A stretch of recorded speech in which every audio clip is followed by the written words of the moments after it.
Hello and welcome to the Mindful Dose podcast. You're listening to Adriana, and today I have a very special guest with me. She's a licensed and registered dietitian, and her business is the HighestSelfNutrition.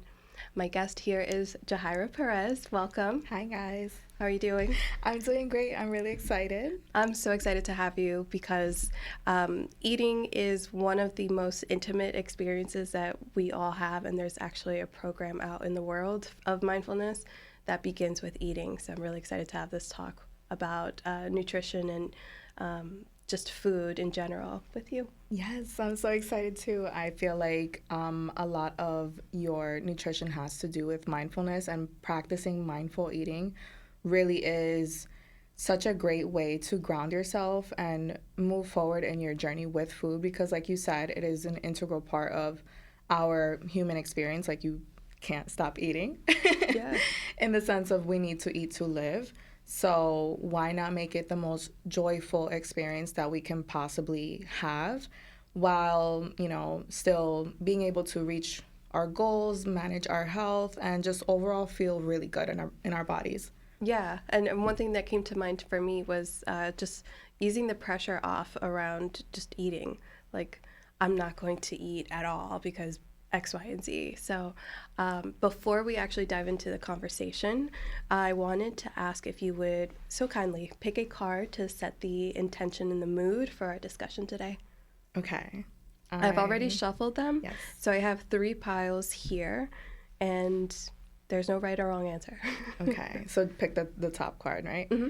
I'm feeling called really actually to this one. Okay, perfect. So If you don't mind picking it up and then showing it to the camera. okay, do I look at it? If you want to, yeah.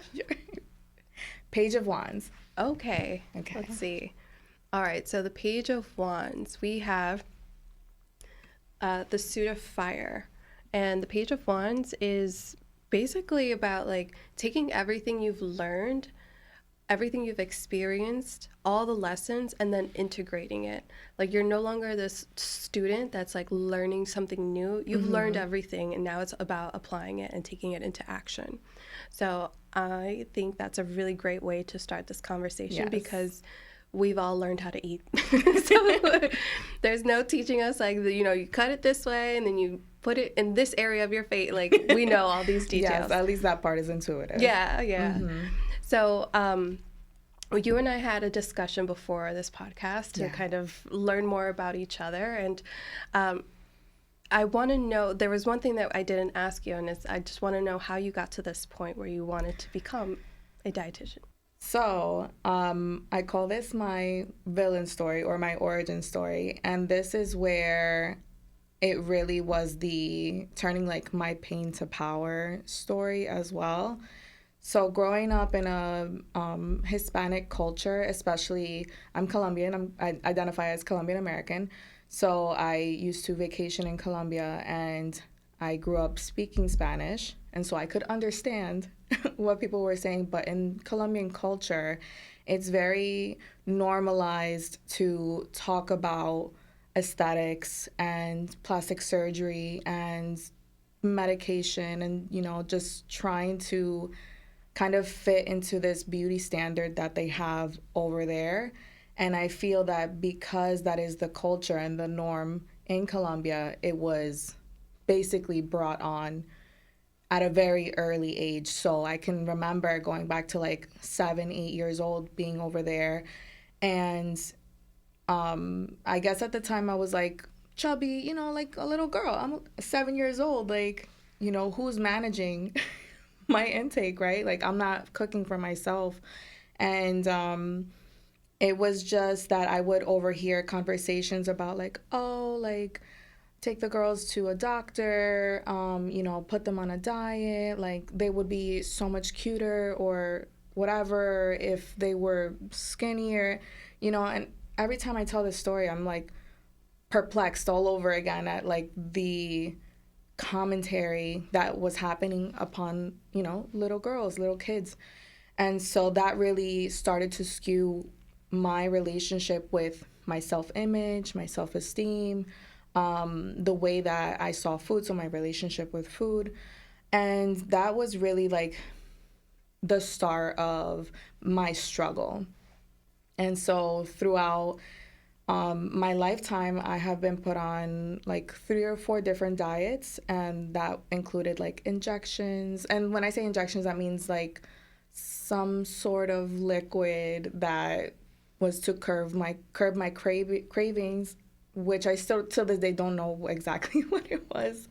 But different pills, very restrictive diets, like, and it was difficult, of course, because again, I was vacationing in Colombia, and my family was taking care of me, and they were like, oh no, you have to follow a very strict diet. But we'd be going out to eat and everybody's eating what they want, but they'd be like, no, you can only have like grilled chicken and like a side salad, and that's it. And it's like, first of all, I'm on vacation. And second of all, it's very difficult because when you are eating in a social setting, especially with family, it's like you want to feel like you're with your family and having the same things, but all of a sudden now I can't have this, I can't have that, I can't have the third. So it was traumatic to say the least. But at this point in time, I didn't really like understand. I just knew that I didn't want to be on pills forever. Like, I did not want to be on medications forever. I was like, I want to do this naturally. And I also knew at a very young age, we're talking like 13, 14, that as soon as the pills stop, right? Because they have to stop at some point, I'm going to just end up gaining this weight all over again. And so I was just, gain 20 pounds, lose 20 pounds, gain 20. It's very yo-yo diet, diet culture, very dangerous, Yeah. in a clinical sense at least.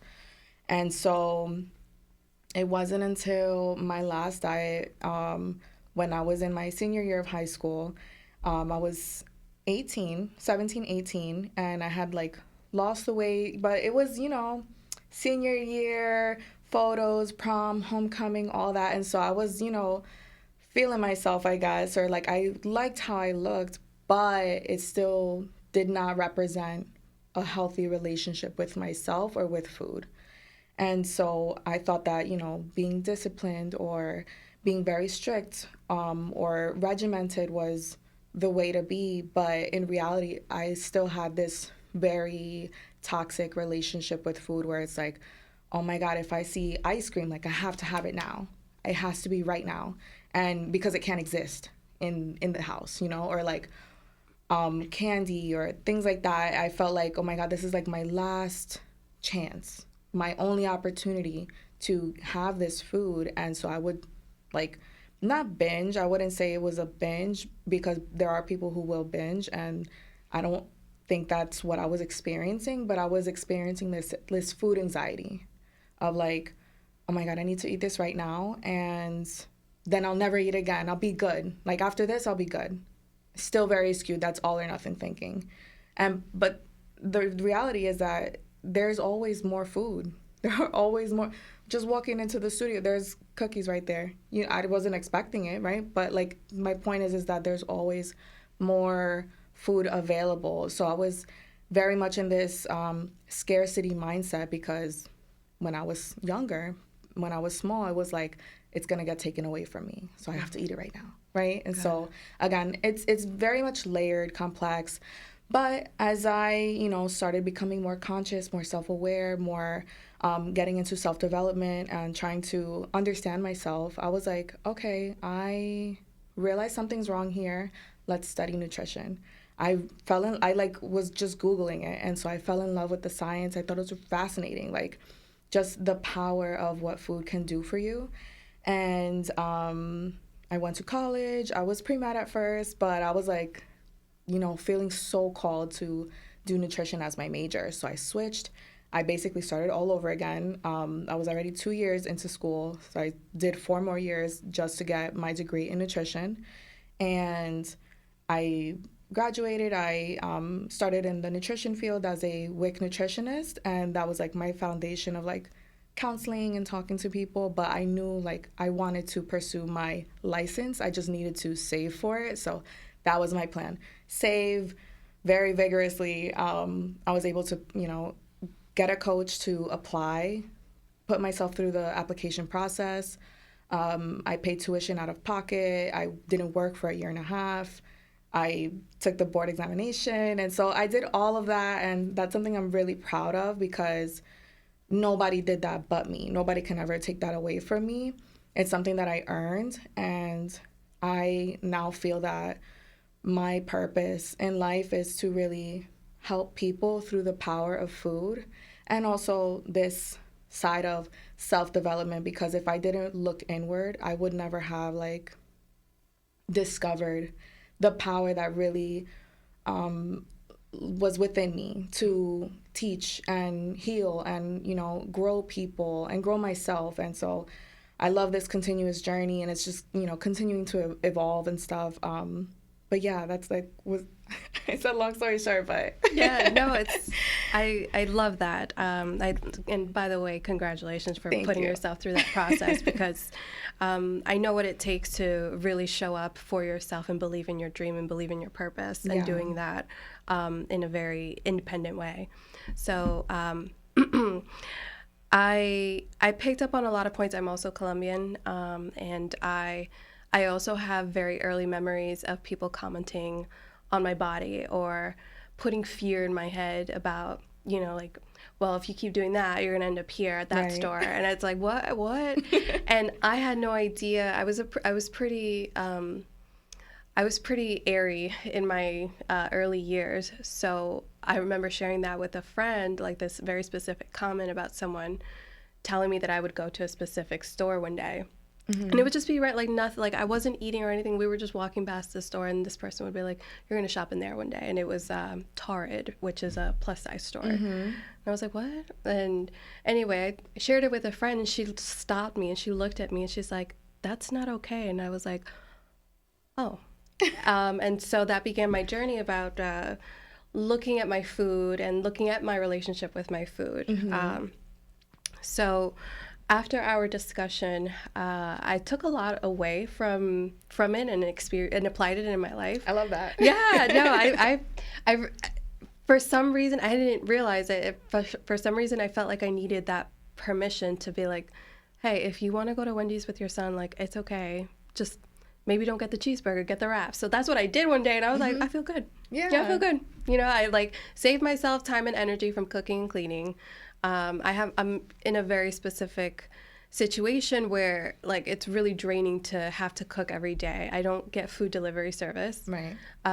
It's a 40-minute round trip to the grocery store, or like paying for grocery delivery, but that comes with like tips and delivery fees. So it's like always this extra money. Whereas like if I could just like stop by Wendy's, like simple, easy, done.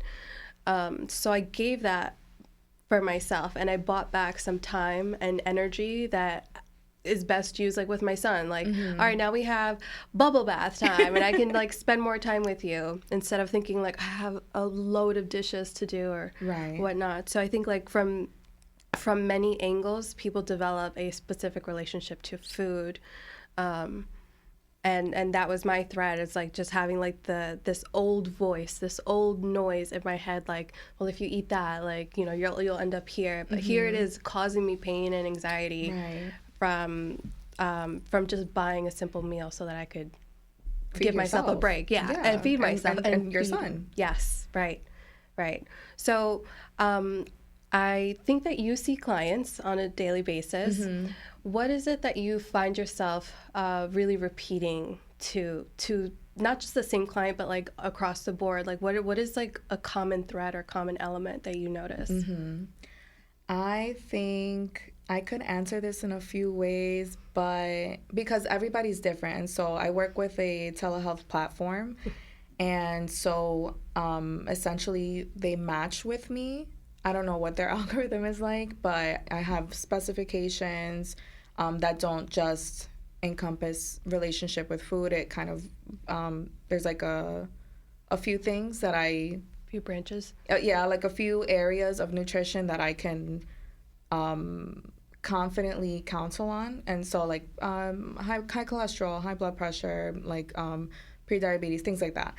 And so not everybody is coming to me for the same thing. So that's where I think it kind of gets a little tricky with the question. And also it's men and women. And so, but like the one common thread I think is that a lot of people don't know the basics. And It's really the basics of nutrition, like how to build your plate, how to like what is the component, like what is a protein, what is a carbohydrate, where does fiber come from, where can you find it. So it's like that's one common thread, but then another common thread is that diet culture is very much alive and well, and they have all these preconceived notions that we have to start to unpack. So if it's like, oh well, if you can't pronounce the ingredient on the label, like you shouldn't be eating it, and I'm like, that's not true, because everybody has a different level of literacy. So if somebody can pronounce it versus another person that can't, that doesn't make it bad for one person versus the next. That's a really good point. So it's just, a lot of my sessions are unpacking a lot of preconceived notions, beliefs, values that they have brought into the session. And like I can see very quickly where it comes from once we start to talk about it. And I challenge them but like, of course, in a gentle way, like, where does this come from? Why do you feel that way? Where did you pick this up from? Is this something that you developed on your own through your human experience or through your life experience? Or is it something that maybe your mom ingrained into you, or maybe it was your friends at school or your coworkers, right? So getting down to the root of like where these beliefs or ideas come from, and trying to see like, okay, what part of this is not helping you, not serving you to move forward, and what part of this can we actually use in your path to your goals. So two things, like there's a lot of like basic stuff that people don't know, which I think is a shame, really, because we should have more health education in the public, in every school system in general. We should be knowing at least the very baseline things. And then the other part about picking up beliefs and ideas and values that are not necessarily working in our favor. Right. And on social media, there's an abundance of information out there, left and right, top and down, forward and back, about every type of choice. And I feel I have definitely found myself in like a decision paralysis when it comes to certain foods or certain ingredients. And I think like having that one-on-one with you really helped me kind of ease all that pressure. Yeah. So thank you for that again. If you wouldn't mind just telling us like something to ease our listeners who have that kind of pressure of like, well, this diet says like I can't have fat, or like, and I know like it's not one prescription fits all. We know that. But what is something that can just encourage our listeners? I would say just to make sure that whatever you're following is aligned with your goals. So you don't want to treat yourself in the way that somebody else treats themselves, or whatever guidelines they go by, because that's their life and they have their circumstances that really shape their lifestyle versus what you're going through. So like you said, nutrition is very personalized, individualized, and that's on purpose, because even if you and the next person were to eat the same, sleep the same, or sleep the same amount of time, exercise the same, do everything literally the same, you would still have two different outcomes. So I want people to really understand that you are your own person and this journey is yours. So let's make it a nice place to be, right? Be gentle with yourself, give yourself grace. Yes, give yourself boundaries as well, some sort of structure, but try to enjoy the journey as much as possible. And if there's some part of your plan that is really giving you anxiety or, making you feel dysregulated, that has to go. We need to make sure that we're following our gut, literally, and aligning with the habits, ideas, beliefs, values, and behaviors that are really serving us. And honestly, like once you start to get in tune with yourself, it becomes that much easier to realize what is good for you and what is not, right? So, for example, let's say in a general sense, broccoli, right? Very, very normalized across the board. Like people eat broccoli for the most part, I guess. If broccoli does not make you feel good, don't eat the broccoli. Yeah. So, you know, it's just things like that. Don't force yourself to do what the masses are doing just because it works for them. Follow your intuition, follow your gut, literally, and know that this journey is yours and that you have the option to make a new decision every single moment. So if the decision that you made, you realize it doesn't work for you, you can choose again. Let's just start over, you know? And that's the beauty of starting over, really. Giving yourself the opportunity to like wipe the slate clean Yeah. and Take just a be new like, path. yeah, and just, okay, we're gonna try again. And not have it be like, oh my God, I fell off. Oh, I'm being bad. Oh, that was bad. Or, you know, shaming yourself Yeah. or attaching all this negativity to it. And yeah, so I would just really tell people to focus on yourself and try to make sure also to not absorb all of the information that is coming from social media, people who are not credentialed or experts in this area. You know, try to filter out information that doesn't make sense or has no backing, and you know, just be discerning about your life in general. Perfect. I love that. I think one of the many great things that you said that stood out to me is just let's just make it a joyful place.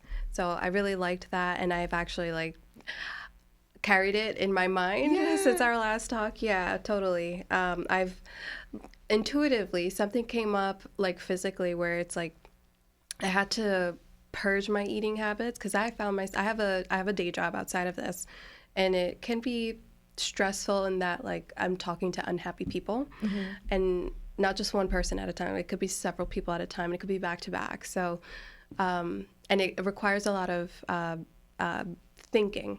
I have to like critically analyze every path and option to take to resolve this. I find myself like, I need a snack for this. Like, I need to get up and get lunch for this. And I'll just like take anything out of the cabinet and whip something up. And it might not be like the most nutritionally packed meal or snack, but I'll do it just to like get through that moment. So I found that within myself. And I had a discussion with a friend just last week. I was letting them know I have a podcast coming up and we're going to talk about nutrition and eating and mindfulness with it. And he said something that I have heard before from a completely different person, doesn't know him, and at a completely different time too. So this is something that like just exists amongst us, and that is feeling like you can't waste your food. He's like, I only eat as much as I do because if like my boys didn't finish, like I can't put that in the garbage, so I'll eat it. And someone else said the same thing. Like I was taught like I have to eat everything that's on my plate, even if I'm full, and they served me a mountain. Right. Yeah. So how do you encourage people to break up with that like the belief system like Yeah. it's gonna go to waste? So like how do we find that peace? Like they didn't finish, I'm not hungry enough to finish. We have this food because maybe it's like the opposite of scarcity. Just like there's an abundance, like why let it go to waste? I actually feel like because when I was growing up, I also had that same thing happen to me where it was like, my aunt, I remember my aunt specifically telling me that I don't want to see not even a grain of rice. Oh my gosh, so much pressure. I don't want to see not even one grain of rice on the plate because people in wherever don't have enough to eat and we should be so grateful. And so you feel ungrateful for leaving the food there.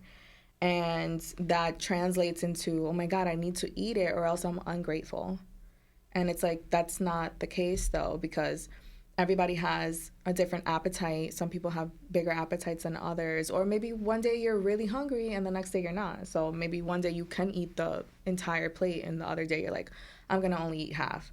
You have to respect yourself. I think that really is what it boils down to. Respecting your hunger and fullness cues and being able to eat in a manner that really honors those cues and honors yourself. Like if you feel yourself like, okay, I'm getting full, but there's still like a bunch of food on the plate, I'm going to respect my body by not forcing myself to continue eating, because I know if I continue to stuff myself, I'm going to feel terrible later, right? We have all experienced that level of uncomfortableness of being overly full and then feeling really like sluggish or lethargic, or just having this like, oh, why did I do that? You know, and then you start beating yourself up again.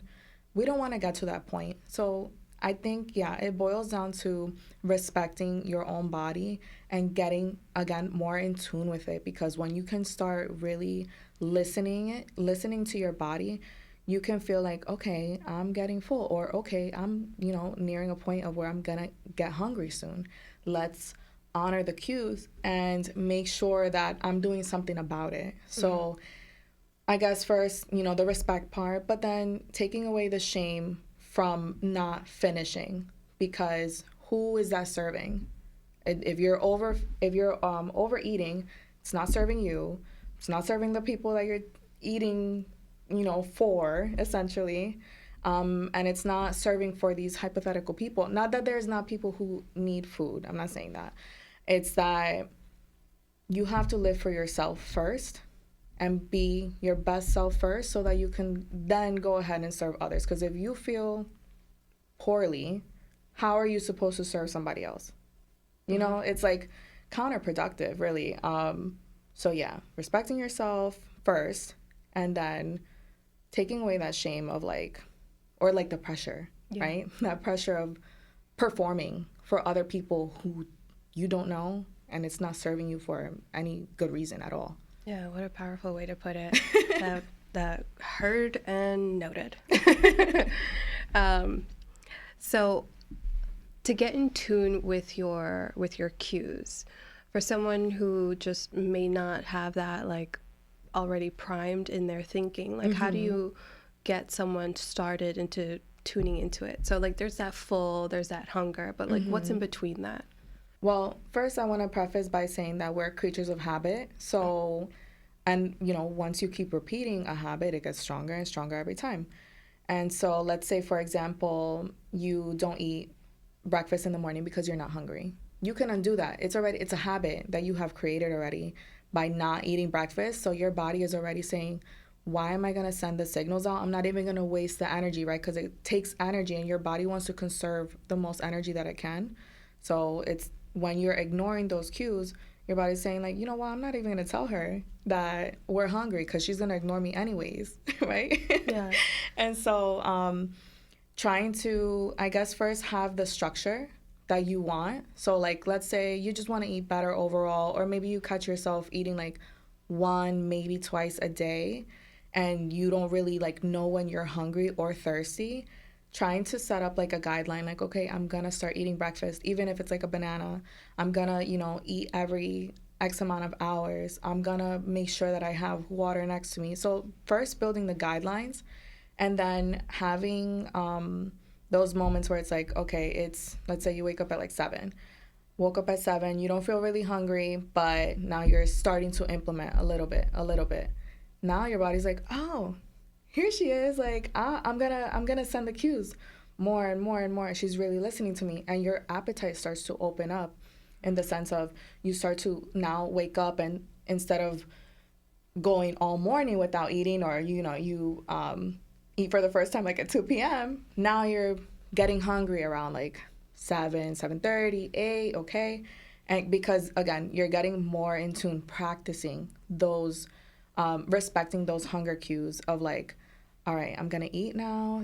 This is great. And again, the more that you respect and honor the hunger cues, the stronger they'll get. And another important part of that is the thirst cues. So I always tell my clients, like, the more you drink, the thirstier you will get, because again, it's going to send stronger and stronger thirst cues. People are like, oh no, I just forget. I just forget. Or I love my mom, but this is something I'll always like share in a story. It's that she'll tell me like, I'm I don't drink water. I'm not a water person. And I'm like, no, but you My dad need says the water. same thing. Like, you need water. You think you don't, but yeah, like, you no, do. it's literally, I mean, we're all human and we're made up of 70% water. We need it down to the cellular level. And so to say like I'm not a water person or like I don't need it is completely false. All respect to your mom. Yeah. I mean, again, even my dad, he's like, I don't like it. And I'm like, here. Yeah. You know, like he's waiting for it. He's like, oh, you didn't serve me water today. I'm like, don't worry, I'm on it. But yeah, so even for like thirst cues, the more that you start to drink and honor those thirst cues, the thirstier you will get. And we need to be hydrated. We need to be well fed. And so again, respecting these cues at a very basic level and strengthening them by practicing the response is going to help you get more and more in tune. And like it starts there with the hunger and thirst cues and then builds to like, oh, my body's kind of craving, you know, something salty, something sweet, something savory, you know. Here's like your taste gets more refined and you're like, okay, I kind of am craving these things. And these are the really small ways that you like start to get more and more in tune with yourself. And then also the fullness cues, right? Some people eat really fast. That's another part. Like tying it to what we were just saying before.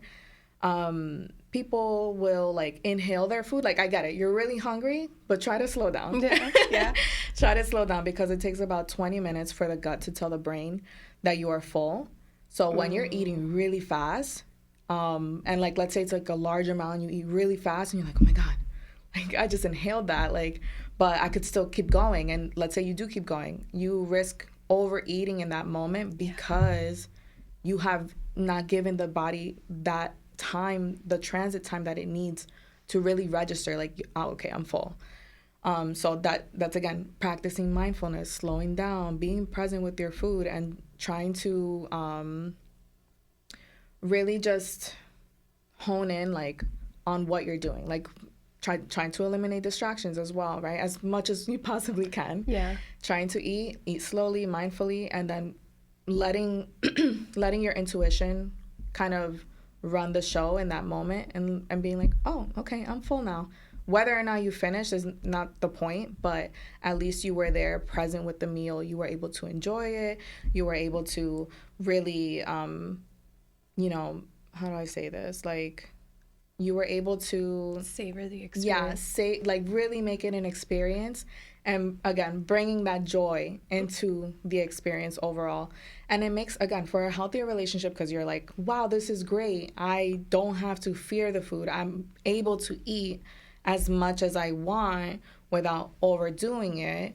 I feel full but not overly full. I actually enjoyed the food because you can smell it, you know, making it like a very sensory experience. I can smell it, I can taste it, I can touch it, I can see it, right? Our digestion starts visually. We're visual creatures, of course.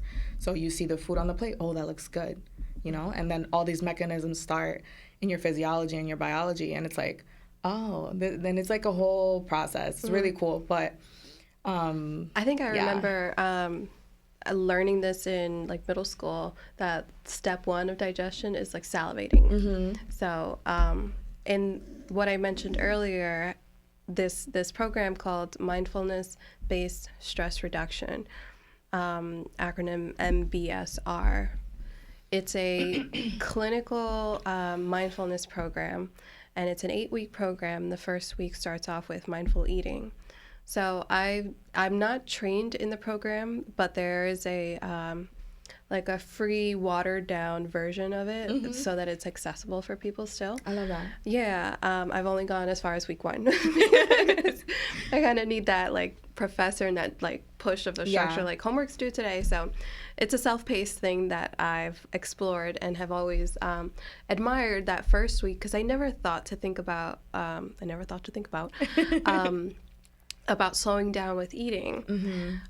So I did this meditation with a blueberry. It's just like one blueberry.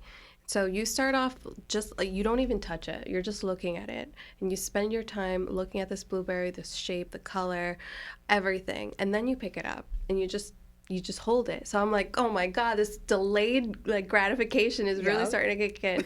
So I'm like rolling the blueberry around, and then we work all the way into just putting it in your mouth before you even bite it. Just like notice, like what does it feel like, and then bite, yeah, and then take a bite, but take a slow bite, and it's just like it really elongates the experience. Not saying that every meal has to be done this way, but like to incorporate just the like witnessing yourself through that experience, I feel can bring up so much. Like for me, it brought up like, can I just like pop it in? Can I just eat it? Like I have this urgency, like in this impatience.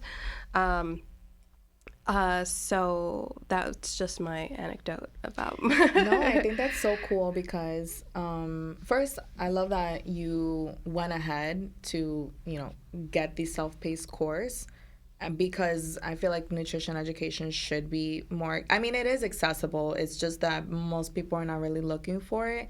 They want the instant gratification from social media, from whoever.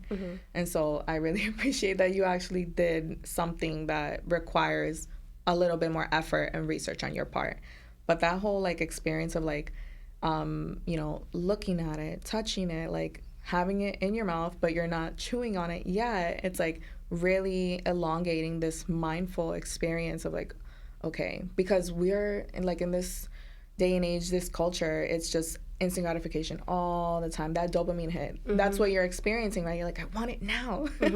Yeah. But when you can learn to delay the gratification, it just makes for a more wholesome experience. And in relating, like sitting down with a plate and letting yourself like smell the aromas and really like look at it, like, oh, look at what I built. Maybe you want to take a picture of it and like be proud of what you created, and sitting with it. And that all is a form of delayed gratification instead of inhaling your food. And oh my God. And I got it. Sometimes you're ravenous, right?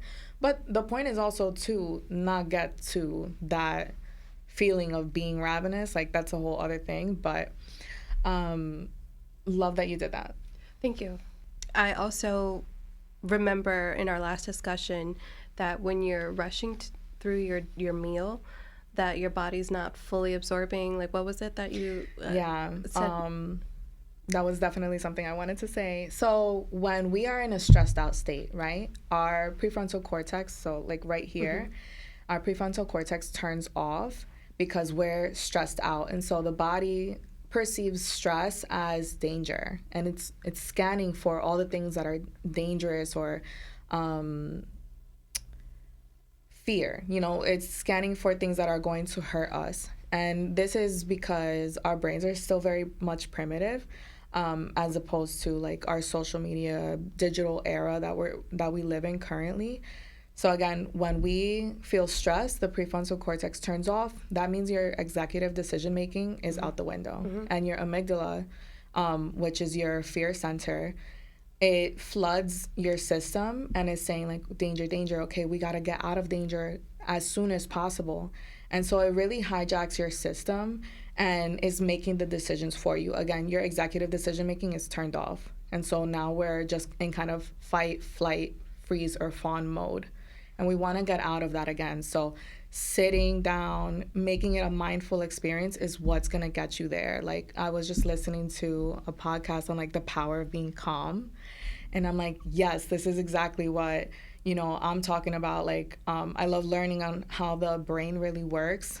And so being calm and getting yourself grounded first, and then turning your logical brain on again by like naming the fear, whatever's going on.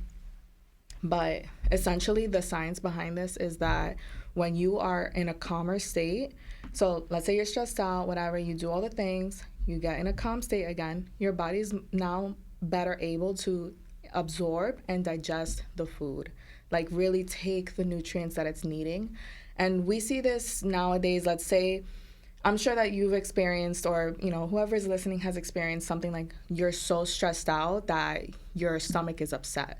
Your gut is literally talking to you like, I'm in a mode of stress, and I am not going to be able to do my job correctly because my main focus now is just keeping us alive. Even if nothing is actually wrong or if Threatening. you're not like in imminent danger, like you're not dying, right? Because also our brain cannot perceive, excuse me, our brain cannot perceive what is real or imagined, right? So it's going to feel very much real, even though maybe logically, like I'm not going to, be in any sort of real danger in the coming moments.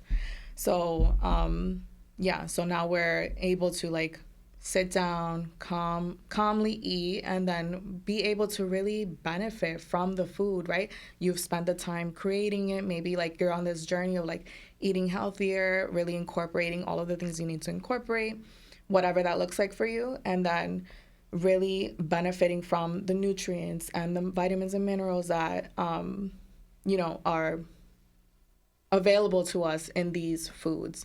So the opposite would also be true, like I was just saying. Like when you're really stressed out, the body's gonna kind of, the food is gonna kind of just run through you. Yeah.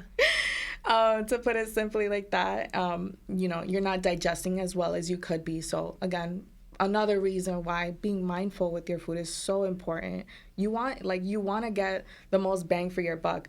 And just, again, create this joyful experience so you can benefit in so many ways. Yeah, right. So we don't want to fight or flight for every meal. So there's that rest and digest part of our nervous system. So for our listeners to access that part of your nervous system, like quickly and instantly, you would take deep breath, deep, full breath. So breathing all the way in through your nose, really expanding your lungs. Because when you're in that fight or flight mode, your breaths become short. So you want to expand the breath, tell your body it's okay. When you get to the top of your breath, let it go.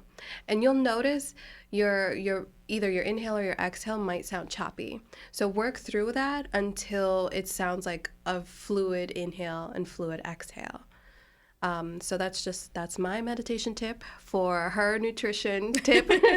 So another way to calm your nervous system, there is actually like a humming bee breath.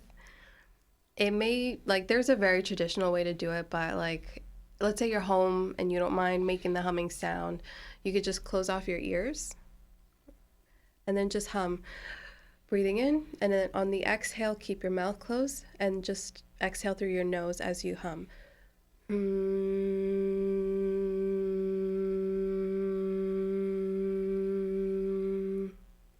So you want to follow the exhale all the way through with that hum.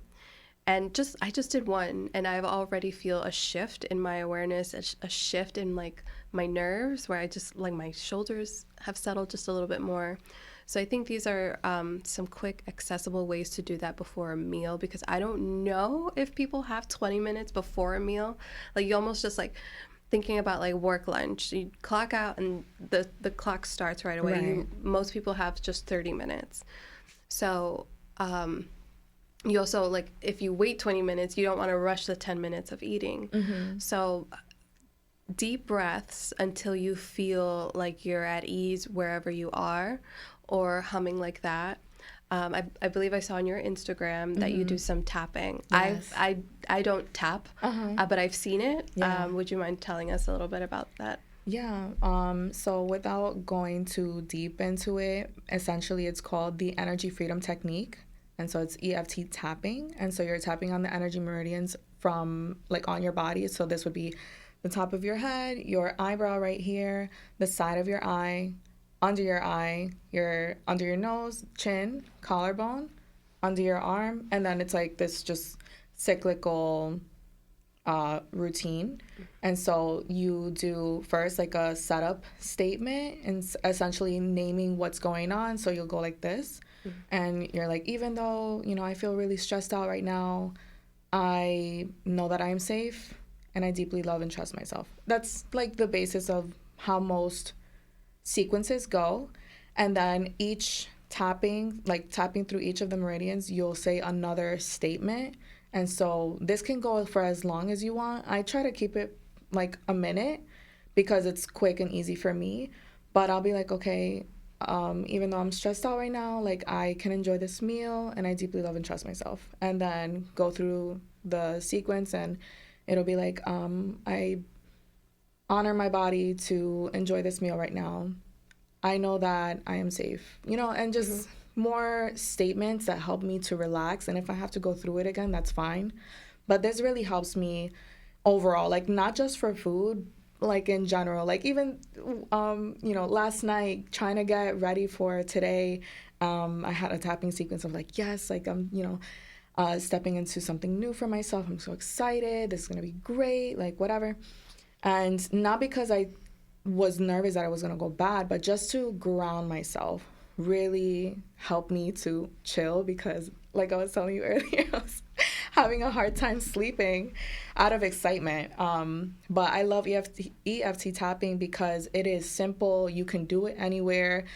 I mean, it might look a little strange out in public, but honestly, who cares? If it's something that helps you, like, even if it's something that you do like a couple minutes before you go into work or go into a setting, Mm-hmm. to just, again, really ground yourself. And this does also build like the trust and intuition inside yourself. And so it's just like multifunctional. Like, who Yeah. doesn't love a good habit stack? It sounds like an inward experience Absolutely. through physical contact, which I know some people need this tactile element to either tuning inwards or becoming like centered. Mm-hmm. I want to throw one more thing out there because there's something to this very old tradition that people of different cultures, of different backgrounds do, and that's praying before your meal. I've never done it, but like I'll pray before I start my day. Mm-hmm. If I have that moment, I'll never, like, if I have an opportunity to pray and I can do it, I will do it. Mm-hmm. So I feel like praying before a meal, if you have that in your history, or if you have that already existing in your practice, like that, I feel like intuitively like that's also a component to just connecting with the moment before a meal. Absolutely. Yeah. I 1000% agree. I mean, it's again something that grounds you, right? Mm-hmm. People use prayer for a myriad of reasons, but it is definitely a grounding practice to get closer to yourself, your intuition, with God or whatever you believe in. And so it does make for a very much a mindful practice before your food. So like praying over your food, blessing the food, and again, it's gonna have that same like effect that we were talking about before, where you're getting in that rest and digest mode, Mm-hmm. and you can absorb the nutrients better, Yeah. really take and benefit from the food, and just have a more enjoyable experience overall. Yeah, totally. Well, oh my gosh, Jahaira, thank you so much for your knowledge and for letting us know that we can build our own path and relationship to food, nutrition, and meeting our goals. Yes. Is there anything else you want to share with us? Just to love yourself. I really believe that self love is the key to unlock a lot of doorways in your life, and that includes food. So, practicing how you can love yourself each and every day in a lot of ways, but especially through your food, because, like I said before, we need food to continue to survive. So, asking yourself, how can I love myself today through my food? If that's what we're talking about. And what does that look like? So I'm going to give myself really nutritious food. I'm going to give myself something that makes me feel good. I'm going to take the time to cook if you have the time. Yeah. Or I love myself and I'm really stressed out right now. I'm going to go and do something that's a little bit more convenient and not shame myself for it. So how can you continue to love yourself through this experience? I think that's really important. I love that. Yeah. And going back to the card that we drew at the very beginning, the Page of Wands, take this information, guys. There we go. Take all this information. You're not newbies to food. You just need to find the right answers that work for you. How does that feel for you? Absolutely amazing. Good. Yes. All right, guys. Thank you so much for joining us today. Just let us know what you think in the comments. You can find Jahaira at HighestSelfNutrition.com or HighestSelf.Nutrition on Instagram, TikTok. Threads. I have a YouTube, so you can follow me there as well. I'm gonna be very much universal, and you'll see me everywhere. Yeah, I'll make sure to include her information in the description. I'll see you guys next time. Bye. Bye.